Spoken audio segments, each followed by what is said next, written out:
Welcome to online classes. Today we shall discuss on the first lesson of prose.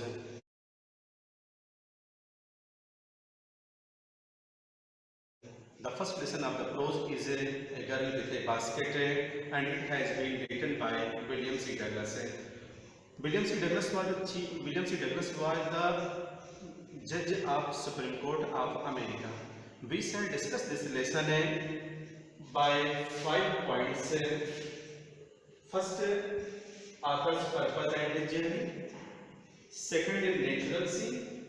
Third, the refugee children.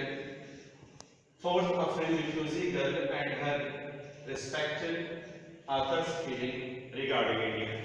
Okay, तो फिर से पूरे पांचों बिंदुओं को ध्यान से देखें, फिर हम आपको इसको डिस्क्राइब करते हैं और समझते हैं कि इस लेसन में विलियम सी डगलस ने हमें क्या समझाने का प्रयास किया है। बिंदुवार हम लोग इस लेसन को डिस्कस करते हैं। फर्स्ट हमने आपका बिंदु डाला authors purpose and his journey. You know, William C. Douglas had been a judge to the Supreme Court of the United States of America. He visited in India in 1950 after the independence of the country. At that time, Indian people were facing the problem of refugees and communal rights. He wanted to get the direct knowledge about the feelings and reaction of the people against the official reports. That is why he started his journey from Delhi to Ranikhet via Bareilly by a passenger train as well as by car. The passenger train stopped at each station. The stations were crowded with different type of people such as priest, Sikh, Hindu, Muslim, Christian, porters, beggars, etc. इसके बाद हम आपको हिंदी में भी समझाते हैं कि William C Douglas जो इस लेसन के राइटर हैं, अमेरिका के सुप्रीम कोर्ट के जज थे। भारत की आज़ादी के बाद सन 1950 में वे भारत आए। उस समय भारत शरणार्थियों की समस्या और सांप्रदायिक दंगे से बुरी तरीके से जूझ रहा था। विलियम सी डगलस लोगों का कार्यालय के प्रति दृष्टिकोण, आज़ादी के प्रति दृष्टिकोण क्या है, इसके विषय में अच्छी तरीके से जानना चाहते थे, उनकी भावनाओं के विषय में जानना चाहते थे। इसीलिए उन्होंने दिल्ली से रानीखेत तक की यात्रा बरेली होते हुए ट्रेन से की। जब वो ट्रेन से यात्रा करते हैं तो वे प्रत्येक स्टेशन पर रुकते हैं।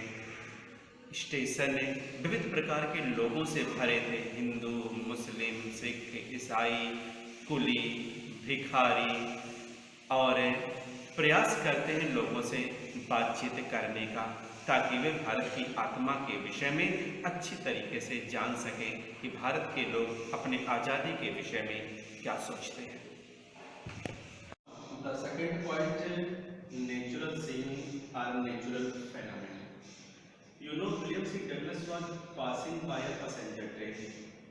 The train was passing through a very fertile lands of the plain of the Ganga river. You know, Ganga is the largest river of India. The area was full of trees and high grasses. In the jungle or in the high grasses, many living beings like tigers, elephants, cobras lived there. It was their houses.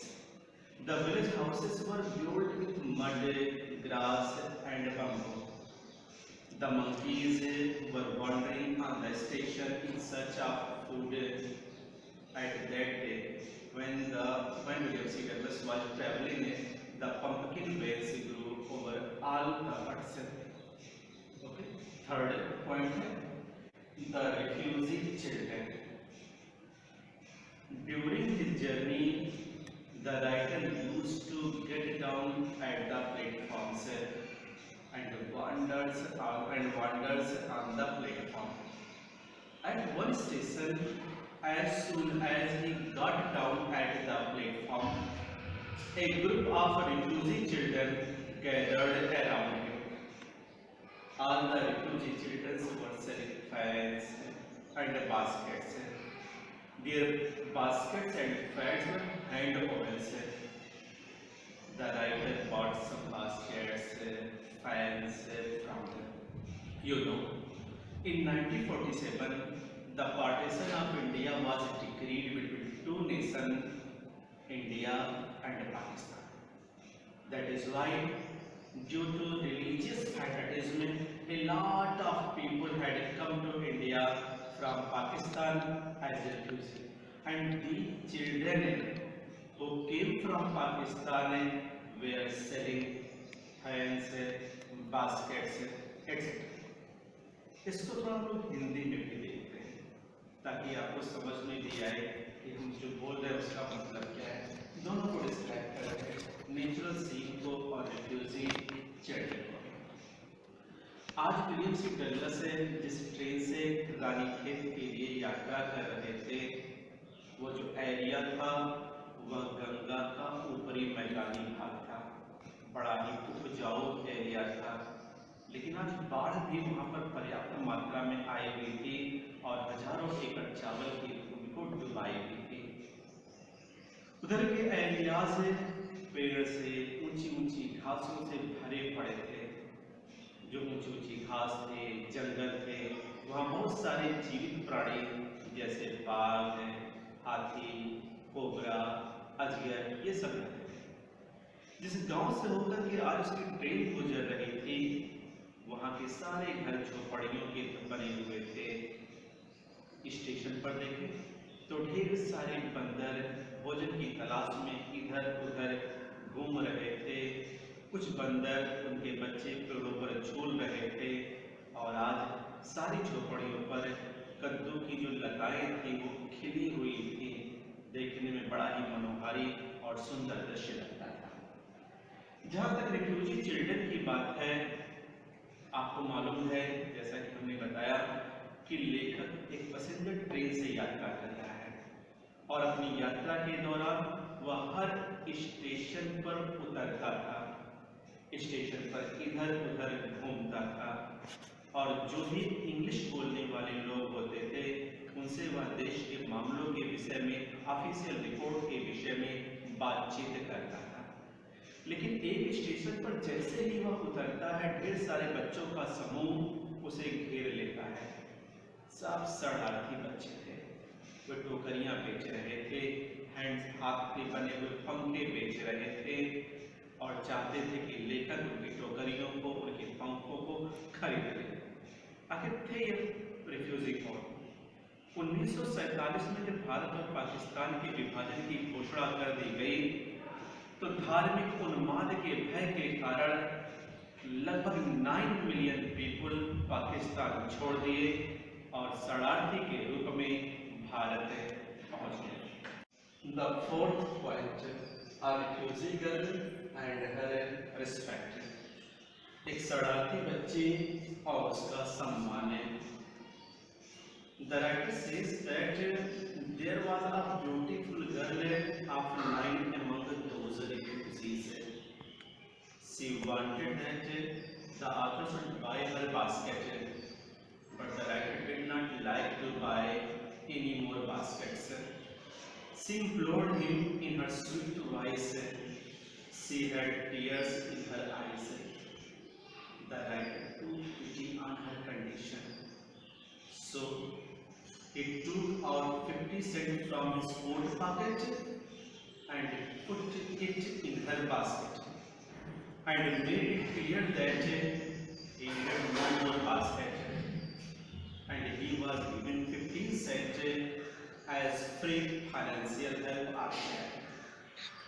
But the little girl did not accept this amount and returned with precious hand of half money. यहाँ कहने का मतलब है इस paragraph के according refugee girl and her respect में कि अपनी यात्रा के दौरान एक स्टेशन पर ढेर सारे शरणार्थी बच्चों ने उसे घेर लिया। उन शरणार्थी बच्चों में एक 9 साल की बालिका भी थी जो अपनी टोकरी को हर हाल में किसी भी कीमत पे किसी भी अमाउंट पर लेखक को बेच देना चाहती थी। वह मधुर स्वर में गिड़गिड़ा रही थी, याचना कर रही थी, उसके आंखों में आंसू भरे हुए थे।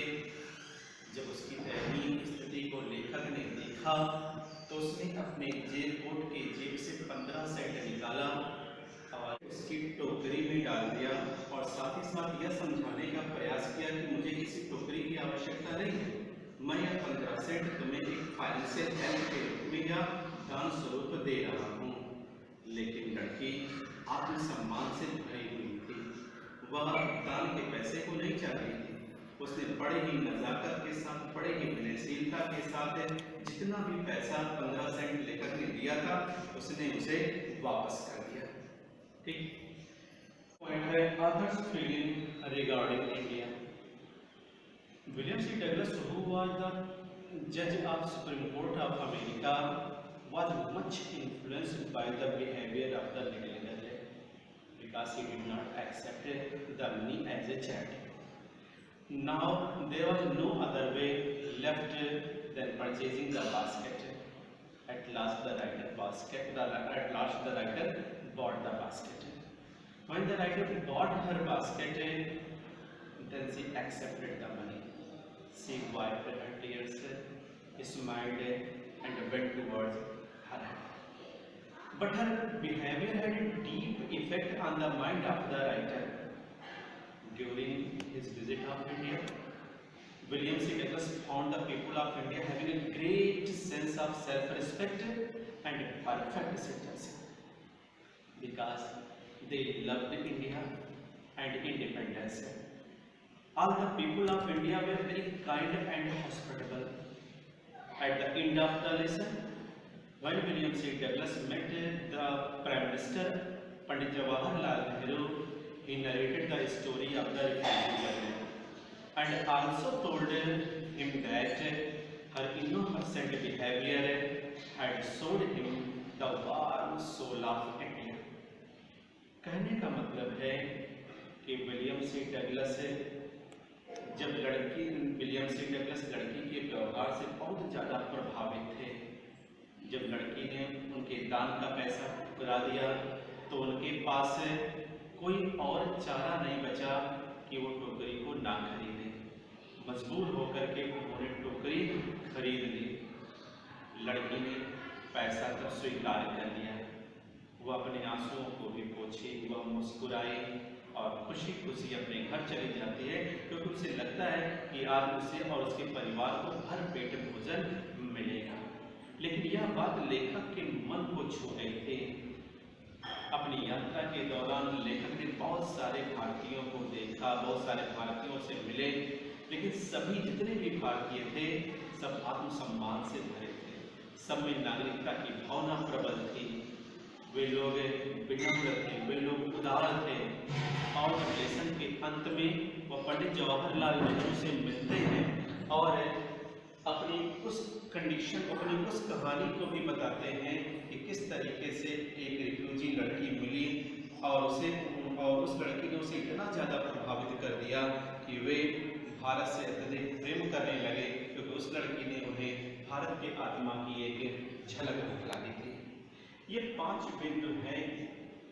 आपको इन बिंदुओं को बार बार रिपीट करके वीडियो को देखना है ताकि आपको ये लेसन अच्छी तरीके से समझ में आ जाए। इसी पर बेस्ड मैं आपको 5 क्वेश्चन दूंगा और आपको उन 5 प्रश्नों को अच्छी तरीके से लिखना है और फिर मैं आपको उस प्रश्न पर डिस्कस भी करूँगा। अब आइए मैं बोर्ड पर 5 क्वेश्चन लिखता हूँ। There are 5 questions on this whiteboard and you have to solve all the 5 questions. First question. Describe the thing and scene the writer saw on his way from Delhi to Ranikhet. Delhi से रानीखेत तक के मार्ग में लेखक ने जो वस्तुएं और दृश्य देखे उनका वर्णन करो। दूसरा, How was the author's routine of talking with people interrupted? Second question फिर से देखें। How was the author's routine of talking with people interrupted, लोगों से लेखक के बातचीत करने का सिलसिला किस तरीके से बाधित हुआ, इंटरप्टेड में से बाधित। Third, who were the children selling basket, टोकरी बेचने वाले ये बच्चे कौन थे। What information does the writer give you about them, लेखक उनके विषय में आपको क्या जानकारी प्रदान करता है। Fourth question, what did the writer do to get a feel of the pulse of nation, लेखक ने राष्ट्र की नब्ज को पहचानने के लिए क्या किया। यहाँ देखिए पल्स माने नब्ज। What was the plight of the refugees, शरणार्थियों की दुर्दशा क्या थी। What were they doing for their living, वे अपनी जीविका के लिए क्या कर रहे थे। ये 5 क्वेश्चन हैं, आपको इसको अच्छी तरीके से सॉल्व करना है। कल हम लोग फिर मिलेंगे, इन 5 प्रश्न पर डिस्कस करेंगे, आंसर बताएंगे, लिखाएंगे आपका, और जो सबसे महत्वपूर्ण पैराग्राफ होगा उसका एक्सप्लेनेशन करेंगे। Okay students, good night.